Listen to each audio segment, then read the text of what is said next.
আখিরি পয়গম্বর দুনিয়া থেকে চলে গেলেন, বড় মর্মান্তিক ভাবে আমাদেরকে রেখে। বলে আখিরি পয়গম্বর যে চলে গেছেন এটা সাহাবায়ে কেরাম মানতে পারতেছে না।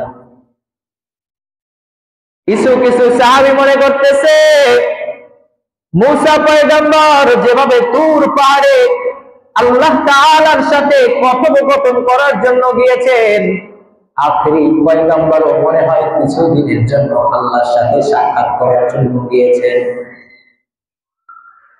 সাইয়েদনা হযরত ওমর ফারুক রাদিয়াল্লাহু তাআলা আনহু তলোয়ার হাতে নিয়ে দাঁড়া গেছে, কে আছো? যেই বলবা আখিরি পয়গম্বর দুনিয়া থেকে চলে গেছে তার কল্লাটা ঘাট থেকে আলাদা করে ফেলবো। ওমর কোনোভাবেই মানতে রাজি না যে আখিরি পয়গম্বর দুনিয়া থেকে বিদায় নিয়ে গেছেন। কেউ ওমরের সামনে যায় না, সবাই ওমর থেকে দূরে থাকে। সাহাবীদের ভিতরে কিছু সাহাবী ওমরের সাথে হয়ে গেছে যে আখিরি পয়গম্বর দুনিয়া থেকে চলে গেছে, এই কথা কেউ বলবা না। আবু বকর সিদ্দিক রাদিয়াল্লাহু তাআলা আনহু শক্তভাবে অবস্থান নিয়েছেন।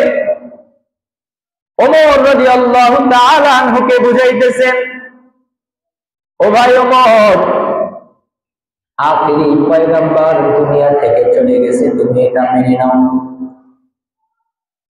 কারণ আল্লাহ তাআলা তো বলেছেন ওয়া মুহাম্মাদুন ইল্লা রাসূল, যে মুহাম্মদ সাল্লাল্লাহু আলাইহি ওয়াসাল্লাম শুধু আল্লাহর রাসূল ছাড়া আর কিছুই নয়।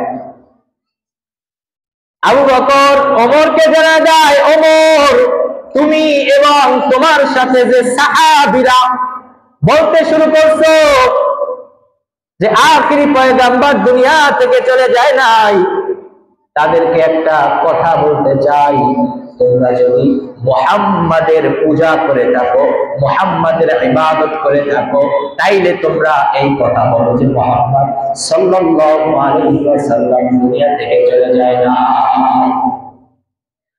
আর ওমর শুনে রাখো, তোমরা যদি আল্লাহর ইবাদত করে থাকো তাহলে এই কথা স্বীকার করে নাও যে আখিরি পয়গম্বর দুনিয়া থেকে চলে গেছে। কারণ আল্লাহ তাআলা ছাড়া দুনিয়ার সব কিছু মাখলুক, আর আল্লাহ তাআলা ছাড়া সব কিছু ধ্বংস হবে। তাহলে আমাদের নবী দুনিয়াতে এখন আছেন, জীবিত আছেন? দুনিয়াতে জীবিত আছেন? নাই।